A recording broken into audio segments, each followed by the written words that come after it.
Now, sa ato ang second term naman, kung second term, so 2 ato ang iilis. So, nahimo siyang a sub 2.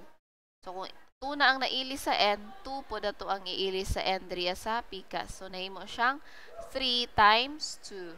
And then, copy gihapon ang plus 1. So, a sub 2 is equal to 3 times 2 plus 1. So, 3 times 2 is 6 plus 1. The answer is 7. Next, a sub 3. Ato ang third term. So, first, second, ug third raman ato ang kailangan kay first 3 terms man. So, kung 3 atong giilis sa n diriya, so 3 po diriya sa pika. So, nahimo siyang 3 times 3 plus 1.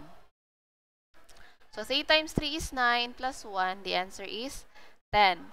So, therefore, the first 3 terms of the sequence are 4, 7, and 10.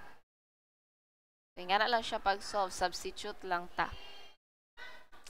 Now, difference table shows the differences between successive terms of the sequence.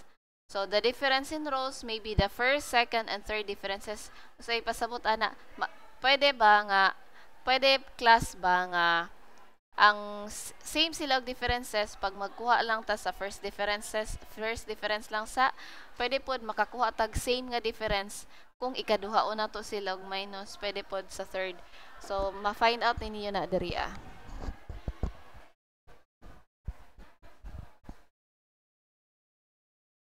O dara, if the first difference are not the same, compute the successive differences of the first and of the first differences hantod sa makuha nato ang kapariha nga differences.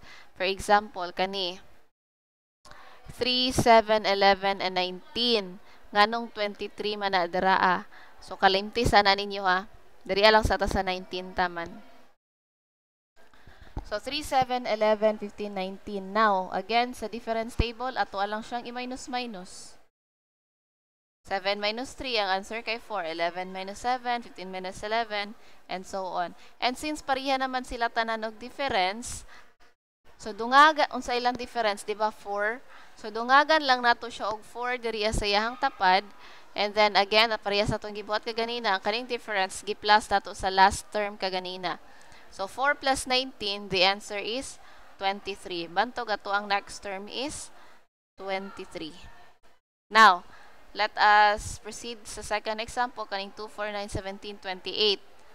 So, ano 42 man ang next. So, ayaw sana ninyo tagda dira.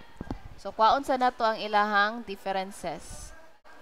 So, itry ninyo i-minus. 4 minus 2, 9 minus 4, 17 minus 9, 28 minus 17. Diba, maumani siya ang mga answers?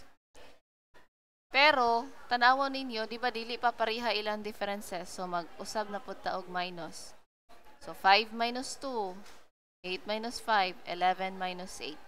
Since kapariha na sila tanan og differences, which is ang 3, so pwede na ta magbutang og 3 dira sa tapad.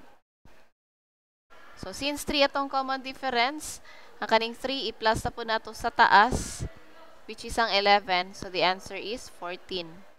Bantog 14 na siya dira. And then, ang kaning 14, i-plus na po nato sa 28. Bantog 42 na siya dira. That is why the next term is 42. Next. 6, 9, 14, 26, 50, and 91. So, sayon lang yun kayo ni siya. Kung hawad na mo mag-minus, ma-perfect yun ninyo. Minus o plus. So, i-minus na to, 9 minus 6, 14 minus 9, 26 minus 14, 50 minus 26, 91 minus 50. So, di ba ang answers ana kay kani? Since we have observed nga dili sila pariha og differences, i-minus na po nato sila og usab. Pang-minus lang na siya sila, class.